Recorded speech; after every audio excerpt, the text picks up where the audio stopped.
data point? Yes. What about that? I'll tell you about it. And that is in regards to the situation about education in this country, especially looking at the money allocated. So we're looking at the figures, Waziri, in as far as the estimates as they were before the budget cuts. And the first one, we're looking at the much allocated to the education sector. 656 billion shillings is the global figure. 55% of that, or 358 billion shillings, goes to the Teacher Service Commission for financing the employment of teachers, their salaries as well. Basic education is allocated 142.3 billion shillings, higher education 128 billion shillings, and TVET is allocated 30.7 billion shillings. If you were to look at the education sector at the higher level, HELB was to receive 35.9 billion shillings.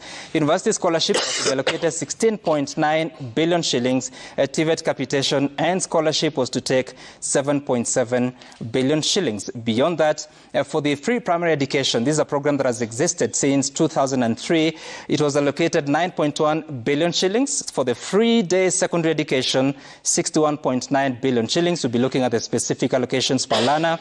The junior secondary schools that received 30.7 billion shillings, and examination fees were allocated at 5 billion shillings.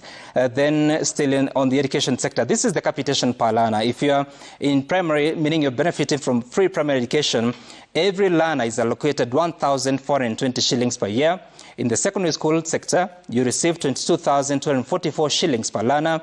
For the junior secondary school, they receive 15,000 shillings per LANA. But there is supposed to be a schedule of how resources are released to the schools. 50% should go to the schools in term 1, 30% should go to the schools in term 2, 20% should go to the schools in term 3. Most times, school heads complain that that doesn't happen. But there are other sources of financing in the education sector, and that is to do with the bursaries that are divided across different sources. The national government, CDF, kitty, you have 35 to 40% of kitties in different constituencies being allocated for bursaries. And of course, the total allocation for the current financial year is 54.7 billion shillings. This is, of course, after the cuts that were implemented by Parliament. Then, obviously, we are talking about, if you to take this figure of 54.7 billion shillings, 40%, which is an estimate, would give you 21.8 billion shillings going to the education sector, specifically on bursaries. Beyond that, there's more financing that comes from the National Government Affirmative Action Fund that goes through women representatives. Current total allocation for the fund is 3.3 billion shillings. A bit of it goes to financing education.